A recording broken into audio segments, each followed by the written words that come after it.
नमस्कार मित्रांनो. मागच्या 2 भागात आपण संत नामदेव यांचं जीवन आणि वाङ्मय पाहिलं. त्या आधीच्या भागात वारकरी संप्रदायाची पार्श्वभूमी, तत्त्वज्ञान, आचार, धर्म वगैरे पाहिलं.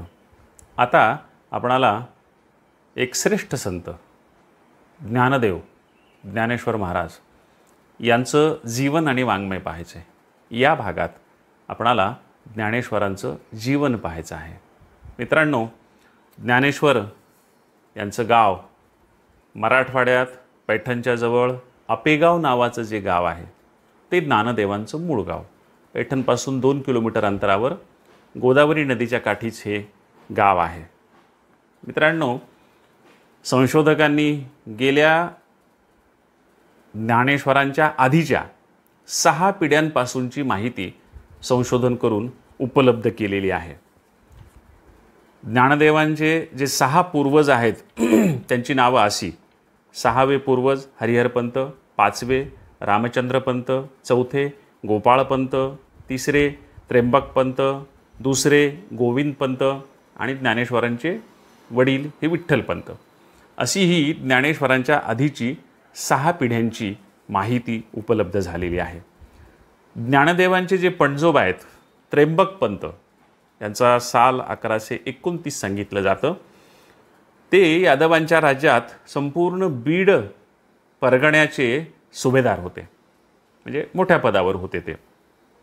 त्यांचा धाकटा मुलगा हरिहरपंत हा सिंघण यादवांच्या सैन्यामध्ये पराक्रम गाजवताना मृत्यू पावला. त्याच्यामुळं त्र्यंबकपंतांना वैराग्य आलं की आपला मुलगा गेला, त्याच्यामुळं ते वैराग्य आलं त्यांच्या अंगामध्ये. त्याच दरम्यान त्यांची गोरक्षनाथांची प्रत्यक्ष भेट झाली, जे नाथ संप्रदायाचे संस्थापक. त्यांचा त्यांनी अनुग्रह घेतला, शिष्यत्व स्वीकारलं. आपेगाव या गावामध्ये त्यांची सध्या समाधी पाहायला मिळते. मित्रांनो, पुढं कुलकर्णीपद चालवणाऱ्या गोविंदपंत या त्यांच्या मुलाला गहिनीनाथाकडून दीक्षा उतार वयामध्ये त्यांच्या पोटी विठ्ठलनाथ जन्माला आले. म्हणजे आजोबा त्यांना गहिनीनाथांची दीक्षा, पणजोबा त्यांना गोरक्षनाथांची दीक्षा. म्हणजे हे नाथ परंपरा होती. समृद्ध सुखी कुटुंब होतं. राजदरबारामध्ये मोठं अधिकारपद होतं त्यांना. विठ्ठलपंत हे ज्ञानदेवांचे वडील. त्यांचं गोत्र वत्स आणि शाखा मध्यंदिन. म्हणजे ज्ञानदेवांचं घराणं सामाजिक, धार्मिक, सांस्कृतिक आणि आर्थिकदृष्ट्या संपन्न असं सुखी कुटुंब होतं. पण ज्ञानदेवांचे जे वडील होते त्यांच्या अंगी, विठ्ठलपंतांच्या अंगी बालपणापासून वैराग्य होतं. कदाचित त्यांनी आजोबांचं वैराग्य पाहिलं असेल, त्याच्यामुळं कदाचित त्यांच्या अंतःकरणामध्ये वैराग्य उद्भवलं असेल. त्यांचं मुंज झाल्याच्यानंतर विठ्ठलपंतांची, ज्ञानदेवांच्या वडिलांची, शास्त्राध्ययन झालं त्यांचं. आणि मग शास्त्राध्ययन झाल्याच्यानंतर त्या काळातल्या रीतिरिवाजाप्रमाणे तीर्थयात्रेसाठी ते बाहेर पडले. तीर्थयात्रेच्या दरम्यानच आळंदी हे त्या काळातलं सिद्धबेट म्हणून नाथांचं प्रसिद्ध तीर्थ, हे नाथ संप्रदायच. त्याच्यामुळं आळंदीला त्यांचा मुक्काम पडला एक. त्या आळंदीच्या मुक्कामामध्येच त्यांना त्यांची सहधर्मचारिणी रुक्मिणी, ज्ञानदेवांची आई, ह्या भेटल्या. म्हणजे त्यांच्या सासऱ्यांनी त्यांना पाहिलं आणि ह्या तेजस्वी पुरुषाला आपण आपली मुलगी दिली पाहिजे असं त्यांच्या मनामध्ये आलं अचानक. त्यांनी त्यांची चौकशी केली. चौकशी केल्यावर त्यांना सगळं कळाल्याच्यानंतर त्यांना वाटलं की ह्या घरंदाज पुरुषाला तर आपण आपली मुलगी दिलीच पाहिजे. पण विठ्ठलपंत म्हणाले, नाही, मला काही असा विचार नाही आहे. तर ते म्हणाले की मला रात्री विठ्ठलांनी येऊन स्वप्नात सांगितलं की तुम्ही ह्याला मुलगी द्या म्हणून, आणि तुम्हीही वाटल्यास तुम्हाला साक्षात्कार झाल्याशिवाय माझी मुलगी करू नका. आणि दुसऱ्या दिवशी त्यांनाही साक्षात्कार झाला आणि त्यांनी सांगितलं की हो, असं मला स्वप्नात येऊन सांगितलेलं आहे. आणि मग त्यांनी त्या मुलीचा स्वीकार केला.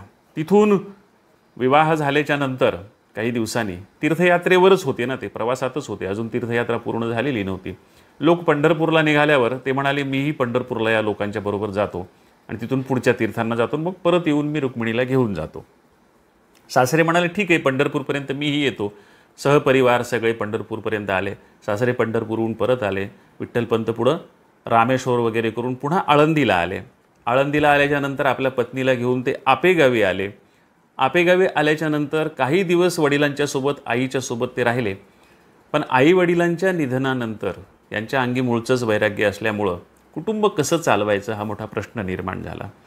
आईवडिलांच्या निधनामुळं त्यांचं वैराग्य उलट वाढलं. अजून मूलबाळ झालेलं नव्हतं, त्या वैराग्यात उलट वाढ झाली.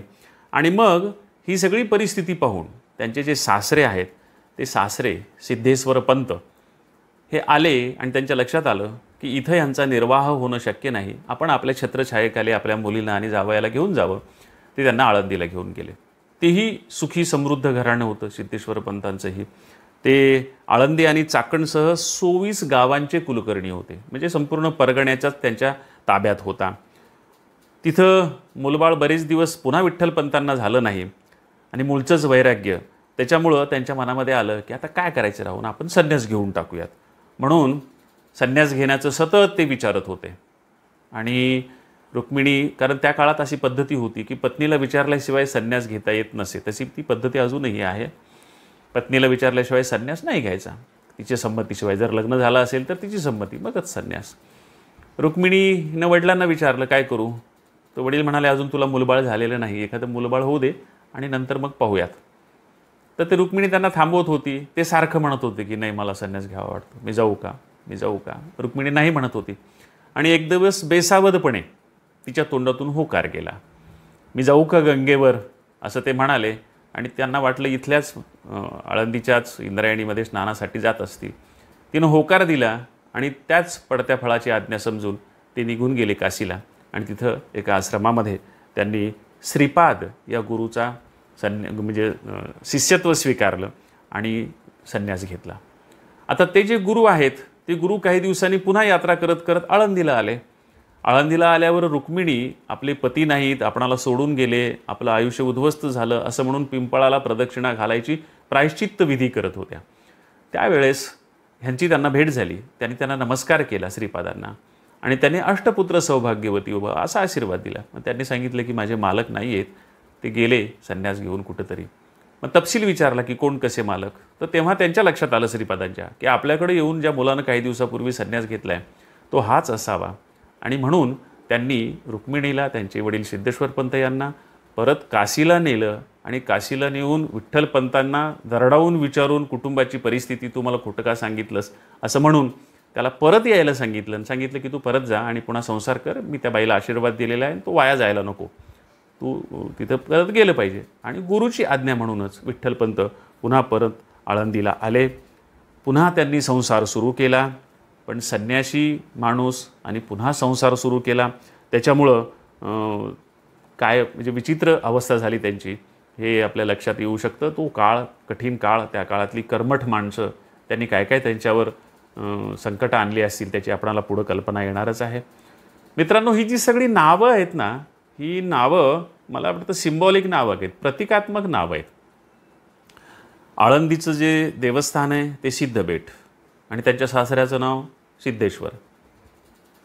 हे जे विठ्ठल आणि रुक्मिणी यांची नावं विठ्ठल आणि रुक्मिणी आहेत. ज्ञानेश्वरांच्या आईवडिलांची नावं विठ्ठल, रुक्मिणी, सिद्धेश्वर ही सगळी सिम्बॉलिक नावं असावत. पुढं चालून ही सगळीच नावं सिम्बॉलिक आपल्या लक्षात येईल की ज्ञानदेव, नामदेव ही सुद्धा प्रतिकात्मक नावं आहेत. ज्ञानदेव, सोपान, मुक्ताबाई, निवृत्तीनाथ ही सुद्धा प्रतिकात्मक नावं आहेत. कारण नावांचे अर्थ आध्यात्मिकतेशी संबंधित असे अर्थ आहेत. 2-2.5 वर्षांच्या अंतरानं त्यांना टप्प्याटप्प्यानं मुलं झाली. पहिले निवृत्तीनाथ, नंतर ज्ञानदेव, नंतर सोपानदेव आणि नंतर मुक्ताबाई ही जी 4 भावंडं सांगितली जातात ह्यांची जन्म झाले तिथं. आज आपणाला ज्ञानदेवांचं चरित्र पाहिजे, पुन्हा आपणाला नंतर निवृत्तीनाथ, सोपानदेवांची चरित्र, मुक्ताबाईंची पाहायचीच आहेत, तिथं त्यांचे पाहू. ज्ञानदेवांचा जन्म 1296 इसवी सनामध्ये सांगतोय मी. त्याचा शेक वेगळा आहे पण आपल्याला इसवी सन माहीत असल्यामुळे इसवी सन 1296 साली ज्ञानेश्वरांचा जन्म झाला. काही लोकांचं म्हणणं त्याच्या आधी 5 वर्ष ज्ञानेश्वरांचा जन्म झाला, पण जास्तीत जास्त मत हे 1296 या तारखेशी जुळणारं आहे. विठ्ठलपंत वाळीतच होते. गावाबाहेर नदीकाठी झोपडी बांधून ते तिथं राहत होते. मित्रांनो, हा जो एकांत त्यांना झाला, गावानं त्यांना पूर्णपणे वाळीत टाकलं. गावात जायचं नाही, गावात प्रवेश नाही, कुणीही त्यांच्याशी व्यवहार करणार नाही. अशा परिस्थितीमध्ये त्या एकांताचा विठ्ठलपंतांनी इतका चांगला उपयोग करून घेतला की त्या एकांतामध्ये आपल्या ह्या छोट्या छोट्या मुलांकडून संपूर्ण विद्या, संपूर्ण शास्त्र पारंगत करून टाकलं त्यांनी आपल्या या मुलांना. आणि त्याच्यामुळं ही एका अर्थानं इष्टापत्तीच म्हणावी, कारण इतक्या लहानपणात या मुलांचा अध्यात्मशास्त्राचा संपूर्ण अभ्यास त्या निमित्तानं झाला. कारण त्यांना कोणी येणार नाही, त्यांना कोणी अडचण निर्माण करणार नाही, त्यांना कोणी डिस्टर्ब करणार नाही, असे एकांतामध्ये राहणारे यांनी. आणि त्याच काळामध्ये ज्ञानेश्वरांच्या वडिलांनी ह्या लहान मुलांना घेऊन काही तीर्थयात्रा पण केली असण्याची शक्यता नाकारता येत नाही. आणि हे झाल्याच्या नंतर त्याच काळात आपल्याला ही जी मुलं होती, 4 मुलं झाली, ह्यांनी विणवून पाहिलं की बा माझ्या मुलांच्या मुंजीची वेळ झाली, त्यांना करू द्या. वाळीत टाकल्यामुळेही ते आधी व्यथित होते, पण ते विरोध करत नव्हते की बा ठीक आहे ना, धर्मशास्त्राप्रमाणे आहे ना, ठीक आहे, मी ते भोगतो, मी ते सहन करतो. आणि पश्चात्ताप म्हणून त्यांनी ह्या सगळ्या मुलांना घेऊन त्र्यंबकेश्वरला जाऊन संपूर्ण डोंगराच्या प्रदक्षिणा पण केलेल्या होत्या त्याच काळामध्ये. तशी तीर्थयात्रा पण झालेली होती. पुन्हा परत आल्याच्यानंतर त्यांनी मुंजीचा प्रश्न काढला, बाबा ठीक आहे, मला वाळीत टाकलं, पण माझ्या मुलांना पदरात घ्या. पण त्यांनी सांगितलं की नाही, मुलांना पदरात घेणं शक्य नाही. काय करावं लागेल? तर ते म्हटले तुम्हाला शिक्षा भोगावी लागेल. तुम्ही संन्यास घेऊन पुन्हा येऊन संसार केला, त्याची शिक्षा. काय शिक्षा? तर तुम्हाला देहांताचं प्रायश्चित. त्यांनी स्वीकारली आणि दोघांनीही गंगेत उडी टाकून ते प्रायश्चित्त भोगलं, आपली मुलं मुक्त होण्यासाठी. ठीक आहे, पण मुलांना तरी नंतर तिथल्या आळंदीतल्या ब्रह्मवृंदांनी मुंजीची परवानगी दिली का, संमती दिली का? नाही. त्यांनी सांगितलं की ते त्यांचं प्रायश्चित्त होतं, तुमचं प्रायश्चित्त नाही. त्याच्यामुळे ते त्यांचं प्रायश्चित्त त्यांनी भोगलं, तुम्हाला मुंजीचा अधिकार नाही. मग फार करायचं तर मग ते म्हणाले वा ठीक आहे, जा पैठणला आणि तिथल्या धर्मपीठाचं संमती आणा. त्यांनी जर संमती दिली तर आम्ही तुमच्या मुंजी करू. कदाचित ते ब्रह्मवंदही नियमाला बांधलेले असतील, नियम तोडणं त्यांनाही शक्य नसेल, म्हणून त्यांनी धर्मपीठाकडं त्या बालकांना पाठवलं. तिथून ते सगळे पैठणला आले. आता ही सगळी कथा आपणाला माहीत आहे, पण तांत्रिक रूपात ती आपणाला माहीत असावी म्हणून मुद्दाम सांगतो. पैठणला आले. पैठणला आल्याच्या नंतर संमती त्यांनी मागितली, पण त्यांना तिथं सांगितलं की नाही, तुम्हाला संमती मिळणं शक्य नाही. ते विनंती करत होते तेव्हा त्यांनी विचारली तुमची नावं काय आहेत? सांगितलं की हे निवृत्तीनाथ आहेत, मी ज्ञानदेव आहे, हा सोपानदेव आहे आणि ही मुक्ताबाई आहे. आणि मग ही जी नावं आहेत, अरे वा म्हणले, निवृत्तीनाथ, ज्ञानदेव, सोपानदेव, मुक्ताबाई, काय पण नावं म्हणली तुमची, भली नावं आहेत तुमची. असं करून त्यांनी चेष्टा करायला सुरुवात केली ब्रह्मवृंदाने. आणि ज्ञानदेवांचा जो सिद्धांत होता की सर्वाभूती ईश्वर आहे, तो त्यांनी प्रतिपादन केलेलाच होता. तर ते ब्रह्मवृंद असं म्हणाले, इथले धर्मपीठाचे सन्माननीय लोक असं म्हणाले की सगळीकडे ईश्वर आहे असं तू म्हणतोस ना, मग या रेड्यामध्ये ईश्वर आहे का? एक रेडा चालला होता, रेड्यामध्ये ईश्वर आहे का? ज्ञानेश्वर म्हणाले हो. मग तो वेद म्हणेल का? ते म्हणाले हो. आणि मग त्यांनी रेड्यामुखी वेद वदवली. ही कथा आपणाला सगळ्यांना माहीत आहे. हे चमत्कार आहेत, पण हे प्रतिकात्मक असावेत. हे चमत्कार कथा खऱ्या नसाव्यात, त्याच्या पाठीमागे काहीतरी प्रतीकं आहेत. ती प्रतीकं आपण शोधून काढली पाहिजे. कदाचित सामान्य माणसांच्याकडून ज्ञान वदवून घेण्याची प्रतिज्ञा ज्ञानेश्वरांनी केलेली होती, त्याचाही तो सिम्बॉल असेल, त्याचंही ते प्रतीक असेल. त्यानंतर मात्र सगळ्या ब्रह्मवृंदांनी त्यांना मान्यता दिली. म्हणजे त्यांनी इतकी मान्यता दिली की तुम्ही देव आहात, पण त्यांना ब्राह्मणात घेण्याची मान्यता दिली नाही. त्यांना त्यांच्या मुंजी करण्याचा अधिकाराची मान्यता दिली नाही. काही लोकांचं म्हणणं दिली. ते जे मान्यतापत्र आहे ते मान्यतापत्रही संस्कृतमध्ये सांगितलं जातं, पण काही लोकांचं म्हणणं की ते मान्यतापत्र खोटं आहे. त्यांना देव मानायला ते तयार होते, पण ब्राह्मण मानायला तयार नव्हते. पैठणामध्ये काही दिवस राहून ज्ञानेश्वरांनी आणखी काही दुर्मिळ पोथ्यांचं अध्ययन केलं. तिथल्या धर्मपीठाकडे ज्या पोथ्या होत्या, कीर्तनं केली, प्रवचनं केली आणि हळूहळू ज्ञानेश्वरांची कीर्ती दिगंत वाढायला लागली. आणि हा सगळा ऐवज घेऊन ही सगळी भावंडं परत आळंदीला निघाली. तेव्हा त्यांच्यासोबत मोठाच्या मोठा यात्रेसारखा जथ्था निघाला आणि त्यांची प्रचंड कीर्ती वाढली आणि लोकांचे लोंढेच्या लोंढे त्यांना भेटायला, त्यांना पाहायला तिथं येऊ लागले. एकतर तो रेड्याच्या मुखी वेद बदवल्याचा किस्सा सगळीकडे पसरला असणार आणि ह्या दंतकथेमुळं लोकांच्यामध्ये एक वेगळी प्रतिमा निर्माण झाली असणार. आणि पुन्हा त्यांच्या सगळ्या भावंडांचं तेज, त्यांची विद्वत्ता, त्यांची प्रवचनं, त्यांची कीर्तनं, त्यांची व्याख्यानं, ह्याचीही कीर्ती पसरली असणार.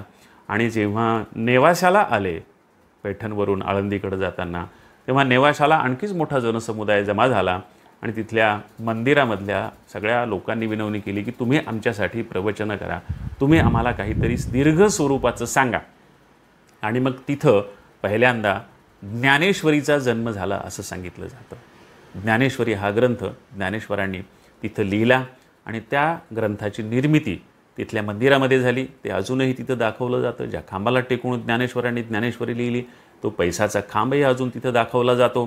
तिथं ज्ञानेश्वरींची निर्मिती झाली आणि मग त्या निर्मितीमधून आणखी एक निर्मिती झाली, ती म्हणजे अमृतानुभव नावाचा ग्रंथ. तोही तिथंच निर्माण झाला, तिथंच लिहिला गेला असं सांगितलं. आणि मग पुन्हा आणखी त्यांची लोकप्रियता वाढत कथा कीर्तनं करत करत ते पुढं निघाले. ते आळंदीच्या प्रवासाला निघाले. तर त्या प्रवासामध्ये आळे फाटा नावाचं, ज्याला आपण आळे फाटा म्हणतो अलीकडं, पण आळे नावाचं गाव जे, त्या आळेगावी पैठणहून त्यांचा प्रथम शिष्य समजला जाणारा तो जो रेडा होता, तो रेडा सोबत त्यांच्या आला होता, तो वारला आणि त्याची समाधी तिथं बांधली, ती अजूनही पाहायला मिळते. म्हणून असं म्हटलं जातं की तो कोणीतरी माणूसच असावा आणि ती माणसाचीच समाधी होती, तो त्यांच्यासोबत आलेला असावा असं इतिहास संशोधकांना वाटतं. निवृत्तीनाथांच्या आदेशानुसार ज्ञानेश्वरी लिहिली, अमृतानुभव लिहिला. पुढच्या प्रवासामध्ये प्रथम शिष्य रेड्याचं आळेफाट्याला निधन. तिथं आळंदीत पोहोचेपर्यंत त्यांची दिगंत कीर्ती पोचली. त्या कीर्तीला थोडासा जलशीचा भाग म्हणू ज्याला आपण, द्वेषात्मक भाग म्हणू ज्याला आपण, जे जुने मान्यताप्राप्त अहममान्य लोक होते त्यांना त्याचं वाईट वाटलं की अरे हा कोण आला आपल्यापेक्षा जास्त लोकप्रिय, आपल्यापेक्षा जास्त ज्याला मान्यता मिळते आहे असा. तर चांगदेव नावाचे हटयोगी जे होते त्या चांगदेवांनाही असंच वाटलं. आणि मग तो चांगदेवाचा एक किस्सा तुम्हाला माहिती आहे की त्यांनी ज्ञानेश्वरांना पत्र लिहिलं. त्या पत्राचं उत्तर म्हणून ज्ञानेश्वरांनी चांगदेव 65 नावाचा ग्रंथ लिहिला. आणि चांगदेव ज्ञानेश्वरांना आपलं ऐश्वर्य किंवा आपला दबाव दाखवण्यासाठी वाघाच्या पाठीवर बसून हातात सापाचा चाबूक घेऊन असं ते गेले भेटीला आणि ज्ञानेश्वरांनी भिंत चालवली निर्जीव असं सांगितलं जातं. हे निर्जीव भिंत चालवली वगैरे हे सगळे प्रतीकं आहेत. ह्या सगळ्या प्रतीकांच्या पाठीमागचे अर्थ आपण समजून घेतले पाहिजे. मग चांगदेवांचं गर्भहरण झालं आणि मग चांगदेव 65चं लेखन झालं. हे सगळं झाल्याच्या नंतर ज्ञानेश्वरांना पुन्हा एकदा वाटलं की आता आपण संपूर्ण भारताची एक तीर्थयात्रा केली पाहिजे. पण या तीर्थयात्रेसाठी कुणीतरी संत मेळा सोबत असला पाहिजे आपणच जाण्याच्या ऐवजी. आणि त्यांच्या डोक्यात वारकरी संप्रदायाच्या पुनरुत्थानाचाही विचार आला असावा, कारण तोपर्यंत नामदेवांनी पंढरपुरामध्ये वारकरी संप्रदायाचा खूप चांगल्या प्रकारे विस्तार केलेला होता. पण त्या संतांना घेऊन आपण गेलं पाहिजे आणि तिथेही एक त्याला व्यवस्थितपैकी आपण हे करून दिली पाहिजे. म्हणून तीर्थयात्रेचा विचार त्यांच्या मनामध्ये आला. त्यांनी नामदेवाला आग्रहानं सोबत नेलं. नामदेव म्हणत होते की मला गरज नाही, मला पंढरपूर एकच तीर्थ पुरे आहे, मला काय बाकीची तीर्थ पाहायची गरज नाही. पण त्यांनी आग्रह केला. म्हणजे नामदेवांचं असं म्हणण्याच्या पाठीमागं त्यांचं तत्त्वज्ञान होतं. पण ज्ञानेश्वरांनी आग्रह करण्याच्या पाठीमागं हा पंढरपूर पुरता मर्यादित पडून राहू नये, याला मर्यादा पडू नये, त्याला जग दाखवूयात, याला आणखी मोठं करूयात, याला आणखी बाहेर काढूयात पंढरपूरच्या, नाहीतर हा आयुष्यभर पंढरपुरातच राहील आणि पंथप्रसारासाठी त्याचा फारसा उपयोग होणार नाही. म्हणून त्यांनी आग्रहानं त्याला सोबत घेतलं आणि नामदेव महाराज, बाकीचे सगळे संत, ज्ञानेश्वर भावंड ही सगळी यात्रेला गेली. ह्या संपूर्ण परिस्थितीमध्ये देश, समाज आणि परिस्थितीवर त्यांची चर्चा झाली. दोघांच्यामध्ये तर सतत चर्चा व्हायची. ज्ञानेश्वर ज्ञानाचे देव होते, नामदेव नामाचे देव होते, भक्तीचे. दोघांचा सतत त्याच्यामध्ये प्रवास व्हायचा, दोघांची सतत चर्चा व्हायची, दोघं सतत एकमेकाचं मत समजून सांगायचे आणि पुष्कळ वेळा ज्ञानेश्वर मान्य करायचे नामदेवाच्या भक्तीचं मोठेपण. एक किस्सा सांगितला जातो की त्या प्रवासामध्ये वाळवंटात कुठंतरी राजस्थानमध्ये आणि त्या ठिकाणी खूप तहान लागली. नामदेवांचा घसा कोरडा पडला. विहीर होती पण खूप बुडाला पाणी होतं. पाणी काढण्यासाठी जवळ पोहरा पिवरा नव्हता. अशा वेळेला नामदेवाने सांगितले की ज्ञानदेवा काय करायचं आता, मला तर खूप तहान लागलेली आहे. ज्ञानदेव योगी होते, हठयोगी होते. त्यांनी मुंगीचं रूप धारण केलं सूक्ष्म आणि ते तुरु खाली गेले, पाणी पिलं आणि वरी आले. नामदेवानी धावा केला देवाचा की देवा मला तुझ्याशिवाय कोण आहे आता, मी तर हठयोगी नाही, मला तर रूप बदलता येत नाही, मी तर खाली जाऊन पाणी पिऊ शकत नाही. आणि मग ईश्वरानं ते तळाचं पाणी पूर्णपणे विहीर भरून वर आणलं, असा तो किस्सा सांगितला जातो. या किस्स्यामध्ये चमत्कार गोष्ट सोडून देऊ, पण त्या दोघांची जी भूमिका आहे त्या भूमिकांचा संघर्ष तिथं आलेला आहे. म्हणजे ज्ञानदेवांचा जो हठयोग आहे तो श्रेष्ठ का नामदेवाची भक्ती ती श्रेष्ठ. ज्ञानदेवांचा हठयोग सगळ्यांना जमणं शक्य नाही, नामदेवाची भक्ती सगळ्यांना जमणं शक्य आहे. ज्ञानदेवांच्या हठयोगानं एकट्याचंच कल्याण होईल, तो एकट्याचीच तहान भागवू शकेल, पण नामदेवाच्या भक्तीनं संपूर्ण समाजाची तहान भागू शकते. हा कदाचित त्याच्यातून त्यांना अर्थ सांगायचा असावा. अशा प्रकारे त्या दोघांच्या चढाओढी चालायच्या, चर्चेच्या चढाओढी चालायच्या, कृतीच्या चढाओढी चालायच्या आणि ह्या संपूर्ण चर्चेमध्ये संपूर्ण वारकरी संप्रदायाचा एक पाया, त्याला काय म्हणू आपण, की तो मजबूतपणे त्या चर्चेमधून निघाला असावा. त्याविषयी आपण नामदेव चरित्रामध्येही बऱ्याच तपशील पाहिलेले आहेत. तिकडं त्या भागामध्ये गेल्याच्या नंतर तिकडं मुस्लिमांची आक्रमणं झाली होती, जी अजून महाराष्ट्रात झाली नव्हती. तिकडं फुटलेली मंदिरं त्यांनी पाहिली, उद्ध्वस्त झालेली हिंदू देवदेवळं त्यांनी पाहिली. आणि हे पाहिल्याच्या नंतर म्हणजे एकतर देशाचं दर्शन झालं आणि दोघांना एकमेकांच्या विचाराचं दर्शन झालं आणि त्याच्यातून अनेक गोष्टी पुढं घडत गेल्या. हा सगळा पंढरपूरला परतल्याच्या नंतर नामदेवांनी मावंद घातलं. या मावंद्यासाठी पंढरपूरच्या ब्रह्मवृंदांना जेवायला सांगितलं आणि सगळ्या अस्पृश्य संतांनाही जेवायला सांगितलं. पण पंढरपूरच्या ब्रह्मवृंदांनी सांगितलं की तू त्यांना जेवायला सांगितलं तर आम्ही तुझ्याकडे जेवायला येणार नाहीत. नामदेव म्हणाले ठीक आहे बाबा, मी माझं त्यांना वेगळ्या पंक्तीला बसवेल, त्यांना दूर बसून त्यांना वाढील जेवायला. असं सगळं झालं, पंक्ती बसल्या आणि प्रत्यक्ष विठ्ठल जेव्हा जेवायला आले तेव्हा ते ब्रह्मवृंदाच्या पंक्तीला नाही बसले, ते जाऊन बसले अस्पृश्यांच्या पंक्तीला, दीनदलितांच्या पंक्तीला. आणि मग तिथंही एका अर्थानं या मावंद्यातून नामदेवांची जी भूमिका आहे ती प्रखरपणे पुढं येण्यासाठी ज्ञानेश्वरांनी या गोष्टीला मान्यता दिली. प्रत्येक वेळी ज्ञानेश्वरांनी त्याला झुकतं माप दिलं आणि ह्या दोघांची अशा प्रकारे एक चांगल्या संघटनेची निर्मिती चाललेली होती. इकडं आल्याच्या नंतर लगेच त्यांच्या पाठोपाठ मुस्लिमांची आक्रमणं महाराष्ट्रातही आली. अल्लाउद्दीन खिलजीचं आक्रमण आलं. हिंदूंची सगळी सत्ता महाराष्ट्रातली रसातळाला गेली. रामदेवराय हा जो यादव राजा होता, हा काय फार कर्तृत्ववान राजा नव्हता. आधीची संपत्ती आणि सुख त्याच्याजवळ खूप होतं, पण तो स्वतः कर्तृत्ववान नव्हता. त्याच्यामुळे तो काही अल्लाउद्दीन खिलजीला फार प्रतिकार करू शकला नाही. समाजाने त्याला फारसा पाठिंबा दिला नाही आणि ते राज्य रसातळाला मिळालं. हे सगळं पाहिल्याच्या नंतर ज्ञानदेव आणखी उदास झाले, उद्ध्वस्त झाले आणि कलयुग पाहण्याची माझी इच्छा नाही असंही म्हणून आणि आपणाला आपलं अंतिम ध्येय आता संपलेलं आहे, आपलं काम आता संपलेलं आहे, जे करायचे ते करून झालेलं आहे. तीर्थयात्रा झाल्यात, ग्रंथनिर्मिती झाली, आता शिल्लक राहून काय करायचे, पृथ्वीला भार म्हणून कशाला जगायचे, आपण आपलं आयुष्य आता संपवलं पाहिजे. म्हणून त्यांनी जिवंत समाधी घेण्याचा निर्णय केला. त्या समाधीचं वर्णनही आपण तिथं पाहिलेलं आहे. मित्रांनो, ज्ञानेश्वरांनी समाधी घेतली तेव्हा ज्ञानेश्वरांचं जे वय आहे ते वय म्हणजे सगळ्या प्रकारचे निकष काढून काही जणांनी तो तारीख काढलेली आहे, बहुतेकांना ती मान्य आहे. 21 वर्ष 3 महिने आणि 5 दिवस ज्या दिवशी ज्ञानेश्वरांनी समाधी घेतली तेव्हा ज्ञानेश्वरांचं वय होतं. आळंदीलाच समाधी का, आळंदी कशासाठी निवडली? एक तर त्यांचं बालपण तिथे गेलेलं होतं, ते त्यांचं आजोळ होतं. आणि दुसरं म्हणजे अलंकापुरी हे शिवपीठ, पूर्वी तेथ होते निळकंठ, म्हणजे ते एकतर नाथ संप्रदायाचंही मुख्य केंद्र होतं दक्षिण भारतामधलं. या अनेक कारणासाठी ज्ञानदेवांनी शैवमतात या जागेला अत्यंत महत्त्व होतं आणि ह्या सगळ्या गोष्टींमुळं आपण आपल्या लक्षात येईल की ज्ञानेश्वरांनी समाधीसाठी आळंदीची निवड केली आणि ज्ञानेश्वरांनी समाधी घेतली. समाधी वर्णन आणि ज्ञानेश्वरांचं बरंच चरित्र आपल्या लक्षात येईल की नामदेव चरित्रामध्ये आलेलं आहे. त्याचं कारण असं की नामदेव आणि ज्ञानेश्वर हे खूप दिवस पुष्कळ वर्ष सोबत राहिले. सुरुवातीचा आधी हा जो ज्ञानेश्वरांचा भाग आहे तेवढा फक्त नामदेव त्याला साक्षी नव्हते, पुढं संपूर्ण तीर्थावळी आणि समाधीला नामदेव साक्षी होते. त्याच्यामुळं नामदेव चरित्रामध्ये ज्ञानेश्वरांचं बरंच चरित्र आलं, ज्ञानेश्वरांच्या चरित्रामध्ये नामदेवांचं बरंच चरित्र येतं. कारण हे दोघंजणं अभिन्न असे होते, जणू काही दोघंजणं म्हणजे एक मूर्ती होते. दोघंजणं भिन्न भिन्न प्रकृती होते पण एक मूर्ती होते. अशा प्रकारचं त्यांचं एकत्व आपणाला पाहायला मिळतं. हे सगळं पाहिल्याच्या नंतर आपल्या असं लक्षात येईल की ज्ञानदेवांच्या वयाविषयी असं म्हटलं जातं की इतक्या लहानपणी समाधी घेतली, इतक्या लहानपणी ज्ञानेश्वरी लिहिली, वयाच्या 15व्या वर्षी ज्ञानेश्वरी, हे कसं काय शक्य आहे? हा काहीतरी चमत्कार आहे. खरं तर ज्ञानेश्वरांच्या आयुष्यात जे सांगितले जातात चमत्कार त्याच्यापेक्षा हेच जास्त मोठा चमत्कार आहे. पण हे शक्य नाही असं आपणाला म्हणता येत नाही, कारण अशा प्रकारच्या खूप लहान वयात जगामध्ये अनेक लोकांनी पराक्रम केलेले आहेत. ते अपवादभूत आहेत, ते नेहमी सगळ्यांच्या संदर्भात घडू शकत नाहीत, पण होऊ शकतात. सगळ्यात महत्त्वाचं उदाहरण, शिवाजी महाराजांनी वयाच्या 15व्या वर्षी स्वराज्याची प्रतिज्ञा घेतली, हे सगळ्यांना माहीतच आहे. त्यांचं वय तेव्हा केवळ 15 वर्ष होतं. ज्ञानेश्वरांनी ज्ञानेश्वरी लिहिली तेव्हा त्यांचं वय 16 वर्ष होतं. आणि दुसरी महत्त्वाची गोष्ट म्हणजे श्रीम माटे यांनी पूर्वी एक लेख लिहिला होता की देशोदेशीचे ज्ञानेश्वर, जगामध्ये खूप लहानपणी असे बौद्धिक चमक आणि बौद्धिक पराक्रम दाखवणारे जे लोक आहेत त्यांच्याविषयी त्यांनी तो लेख लिहिला होता. आणि ज्ञानेश्वरांसारखे जगभर खूप लहानपणी एवढं मोठं कर्तृत्व करणारे आणि गाजवणारे कोण कोण लोक होऊन गेले ते त्यांनी त्या लेखामध्ये लिहिलं होतं. आणि दुसरी महत्त्वाची गोष्ट की 15व्या-16व्या वर्षी एखाद्या माणसाला इतकं सखोल ज्ञान सगळ्या गोष्टींचं कसं असू शकतं, असा एक चमत्काराचा प्रश्न विचारला जाऊ शकतो. त्याच्याविषयी सुद्धा ज्ञानेश्वरांचीच एक साक्ष आहे.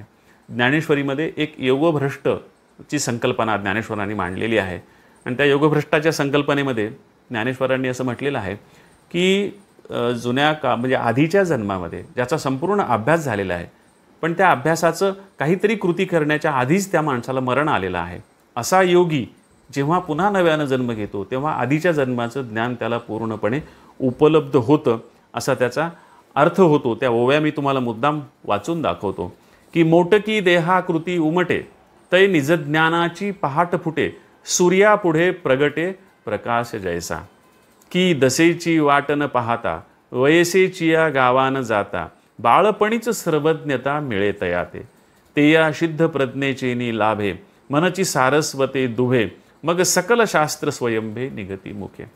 त्याला मोठं होण्याची वाट पाहावी लागत नाही, वयसेच्या गावाला जावं लागत नाही, त्याला आपोआप जन्माच्या आधीच म्हणजे जसं सूर्य उगवण्याच्या आधी प्रकाश पाकतो पृथ्वीवर तशा प्रकारे तो जन्माच्या आधीच त्याला त्याच्या पुढं ज्ञान प्राप्त झालेलं असतं.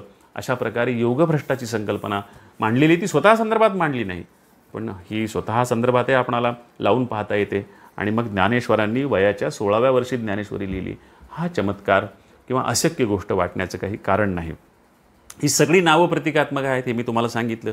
विठ्ठल, रुक्मिणी, सिद्धेश्वर, नामदेव, ज्ञानदेव. नामाचं महत्त्व सांगणारा म्हणून नामदेव, ज्ञानाचं महत्त्व सांगणारा म्हणून ज्ञानदेव आणि निवृत्ती, ज्ञानदेव, सोपान, मुक्ताबाई ह्या तर स्टेप आहेत, अध्यात्मामधल्या पायऱ्या आहेत. आधी संसारातून तुम्ही निवृत्त व्हा, मग ज्ञान मिळवा, मग एक एक पायरी सोपान अध्यात्माची चढायला सुरुवात करा आणि मग तुम्हाला मुक्ती मिळेल. निवृत्ती, ज्ञानदेव, सोपान आणि मुक्ताबाई असा त्याचा अर्थ सांगितला जातो. इस्लामी आक्रमणाच्या प्रचंड धर्मसंकटातून नामदेव आणि ज्ञानदेवांना आपलं युगप्रवर्तक कार्य स्फुरलं, कारण समाज एवढ्या मोठ्या संकटात होता. त्याच्यातून ह्यांना ती स्फूर्ती मिळाली की आपण काहीतरी केलं पाहिजे आणि हे कार्य त्यांना स्फुरलं. त्यांनी ते नेटानं पार पाडलं, त्यामुळं त्यांची आयुष्य उजळून निघाली. ज्ञानेश्वरांची भूमिका सतत समन्वयाची राहिलेली आहे, सतत समन्वय केलेला आहे. ब्राह्मण बहुजन समन्वय केला, शैव वैष्णव समन्वय केला, ज्ञान भक्ती समन्वय केला, वारकरी नाथ समन्वय केला. समन्वय या शब्दाचं नाव ज्ञानदेव असं ठेवलं तरी चालेल, इतकं ज्ञानदेवांच्या आयुष्यामध्ये संपूर्ण समन्वयाची भूमिका ज्ञानदेवांनी घेतलेली आहे. वारकरी पंथाच्या संदर्भात आणि त्यातल्या ज्ञानदेवांच्या कार्यकर्तृत्वाच्या संदर्भामध्ये ग. सरदार यांचा एक उतारा मी तुम्हाला मुद्दाम वाचून दाखवणार आहे. महत्त्वाचा उतारा आहे आणि त्याचं मी माझ्या भाषेत करून सांगण्यापेक्षा त्यांच्याच भाषेत सांगितलेलं बरं. 70 वर्षापूर्वी मराठी संतांची सामाजिक फलश्रुती या नावाचा, संत वाङ्मयाची सामाजिक फलश्रुती या नावाचा ग्रंथ त्यांनी लिहिला 70 वर्षापूर्वी, म्हणजे 1950 साली. आणि त्यावेळेस त्यांनी पहिल्यांदा संत वाङ्मयाच्या सामाजिक फलश्रुतीचा विचार जगासमोर मांडला आणि त्याच्यातून संत हे फक्त टाळकुटे नव्हते, तर त्यांनी समाजाचा विचार केला होता आणि समाजाला एक शक्ती प्रदान त्यांनी केलेली होती आणि संपूर्ण समाजाच्या परिवर्तनाचं काम त्यांनी केलं होतं. ही गोष्ट पहिल्यांदा ग. सरदार यांनी नेमकेपणानं सगळ्या संतांच्या भूमिका, म्हणजे महानुभाव असतील, वारकरी असतील, नाथ असतील, शैव असतील, जैन असतील, सगळ्या संतांच्या परिवर्तनवादी भूमिकेचा विचार ग. सरदारांनी केला. ग. सरदार हे खूप मोठे विचारवंत होते, खूप मोठे समीक्षक होते मराठीमधले, त्यांच्या शब्दाला मान्यता होती आणि प्रचंड प्रतिभेचा माणूस होता. त्यांचं जे विधान आहे ते विधान मी तुम्हाला मुद्दाम सांगणार आहे की वारकरी पंथातील लेखकांनी श्रोत्यांचा अधिकार तशीच त्यांची आवड निवड बरोबर अजमावली होती. जुन्या वाङ्मयाचे अनुकरण न करता त्यांनी आपल्या प्रचाराला साजेसे नवे तंत्र अस्तित्वात आणले. या दृष्टीने पाहता ज्ञानेश्वर हे आदर्श पंथ प्रवर्तक आणि अभिजात टीकाकार होत असे म्हणण्यास बिलकुल अतिशयोक्ती नाही. श्रोत्यांकडे त्यांच्या इतक्या आस्थेने व बारकाईने लक्ष पुरवणारा ग्रंथकार मराठी साहित्यात तरी अजून झाला नाही. त्यामुळे त्यांच्या शैलीत सुगमता असूनही उथळपणा नाही, सखोलता असूनही अवघडपणा नाही. त्यांची भूमिका वादकुशल पंडिताची नाही, तर्कनिपुण भाष्यकाराचीही नाही, तर ती प्रेमळ उपदेशकाची आहे, सुहृदय शिक्षकाची आहे, ममताळू मातेची आहे. तत्त्वज्ञानासारखा गहन विषय सामान्य जनांच्या आटोक्यात आणण्याचा त्यांनी यशस्वी उपक्रम केला. वाचकांशी समरस होऊन लिहिणाऱ्या कलावंताचा हळुवारपणा त्यांच्या वृत्तीमध्ये असल्यामुळे त्यांच्या शैलीला विलक्षण मार्दव आणि मधुरता आलेली आहे. पुढं गबा सरदार असं म्हणतात की वारकरी पंथीयांनी आपल्या धर्मप्रचारासाठी एक नवे वाकपीठ निर्माण केले. त्यांची निरूपणे आणि कीर्तने यांचा थाट अगदी वेगळा होता. पंडितांच्या पुस्तकी प्रवचनांशी आणि हरदासांच्या दरबारी कीर्तनांशी त्यांचे यत्किंचितही साम्य नव्हते. लोकात आत्मीयता व आत्मविश्वास निर्माण करण्यासाठी लोकातील पुढारी आघाडीवर यावे लागतात. वारकरी पंथाने लोकातून धर्मप्रवक्ते निर्माण केले. नामदेव हा त्यांच्या कीर्तन संप्रदायाचा आद्य प्रवर्तक होय.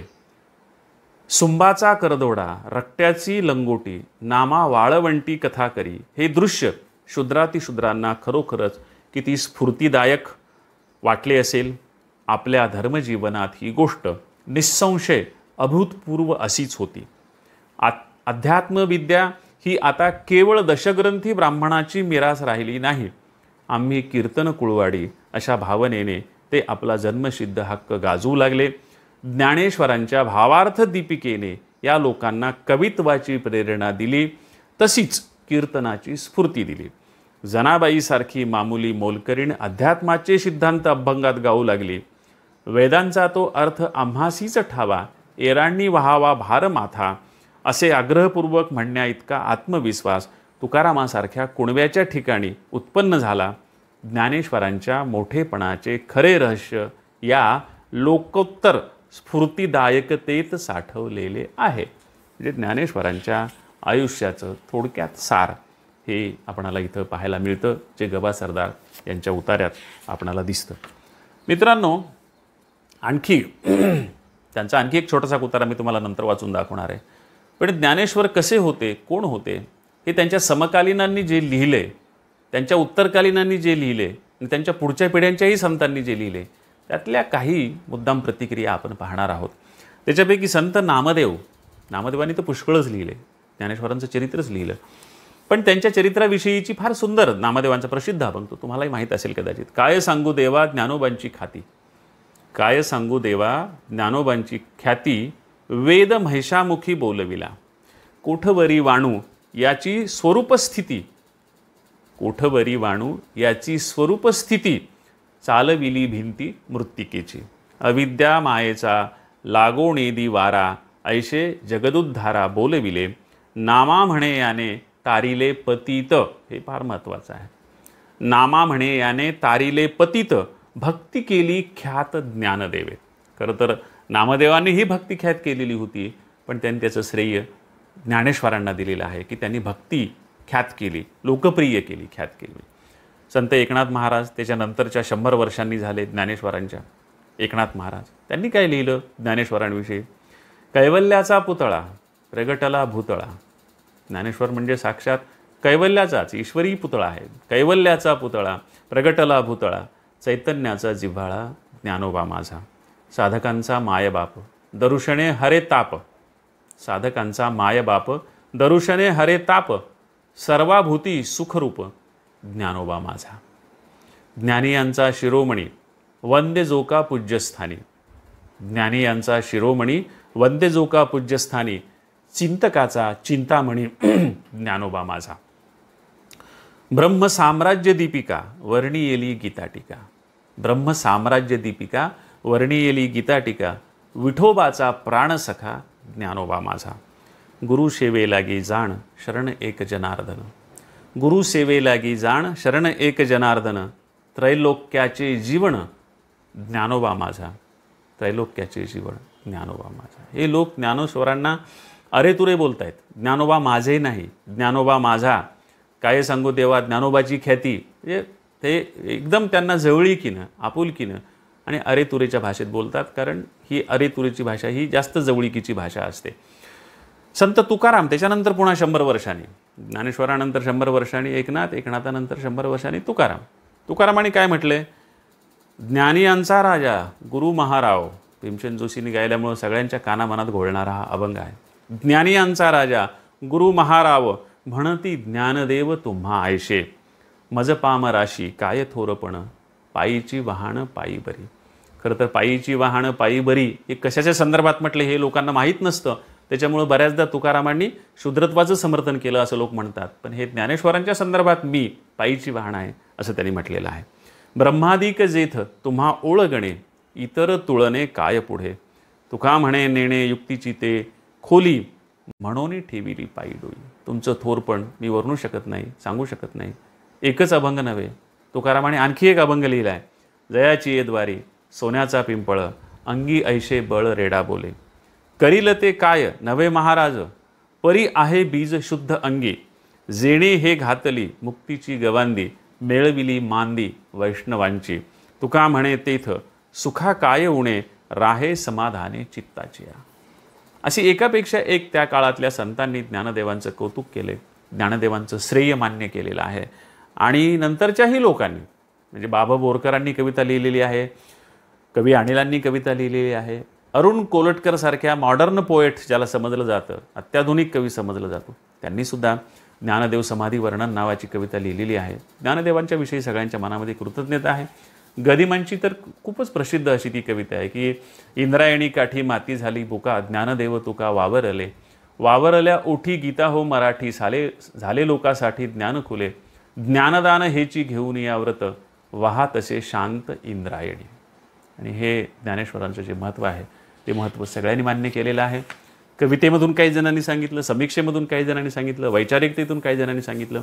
पुन्हा एकदा शेवटी ज्ञानेश्वरांच्या संदर्भातला गबा सरदार यांचाच आणखी एक उतारा तो मी तुमच्यासमोर ठेवतो.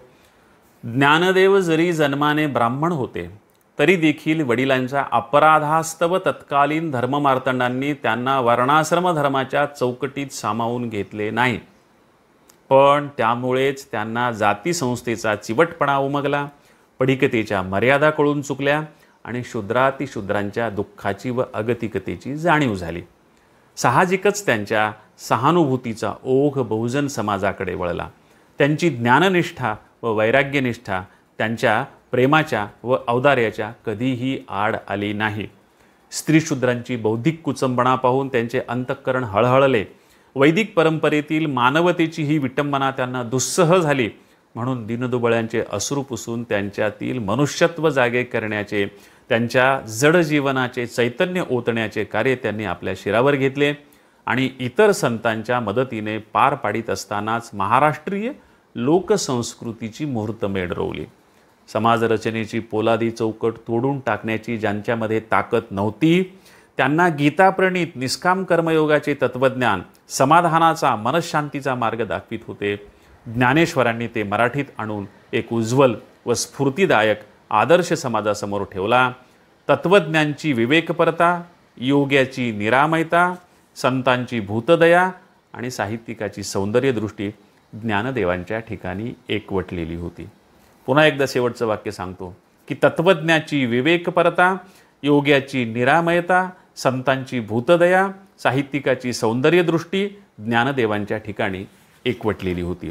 आणि आता मित्रांनो, शेवटी पुन्हा एकदा त्यांच्या समकालीन संताचा पुन्हा एकदा अभंग म्हणून दाखवतो आणि थांबतो. इथं ज्ञानदेवांच्या विषयी आपण थांबणार आहोत. पुढच्या भागामध्ये आपणाला ज्ञानदेवांच्या साहित्याचा आढावा घ्यायचा आहे. हा जो अभंग आहे, हा अभंग संत जनाबाई यांनी लिहिलेला आहे. हा अभंग असा आहे की विवेका सागरा बापा माझ्या ज्ञानेश्वरा. विवेका सागरा बापा माझ्या ज्ञानेश्वरा, मरोनिया जावे त्वाबा माझ्या पोटी यावे. विवेका सागरा बापा माझ्या ज्ञानेश्वरा, मरोनिया जावे त्वाबा माझ्या पोटी यावे. ऐसे करा माझ्या भावा सख्या माझ्या ज्ञानदेवा. ऐसे करा माझ्या भावा सख्या माझ्या ज्ञानदेवा, पूर्वी आवडीची धनी म्हणे नामयाची जनी. कुठल्याही बाईला खूप चांगलं मूल पाहिलं की असं मूल आपल्या पोटी यावं असं वाटत असतं. ही जनाबाईंच्या मधली स्त्रीसुलभ भावना जी आहे की तुम्ही मरोनिया जावे त्वाबा माझ्या पोटी यावे, अशा प्रकारे अधिकारवाणीनं जनाबाईनं म्हटलेलं आहे. आणि ज्ञानेश्वरांचा गौरव करताना विवेका सागरा म्हणजे विवेकाचा सागर बापा माझ्या ज्ञानेश्वरा, तू माझा बापच आहेस असा गौरव जनाबाईंनी केलेला आहे. मराठी मातीचा अभिमान अशा अर्थानं आपण ज्ञानेश्वरांच्याकडं पाहू शकतो. मराठी भाषेच्या अगदी सुरुवातीच्या काळात ज्ञानेश्वरांसारखा संत जन्माला आला, कवी जन्माला आला. त्यामुळं मराठी भाषेचं भाग्य उजळलं.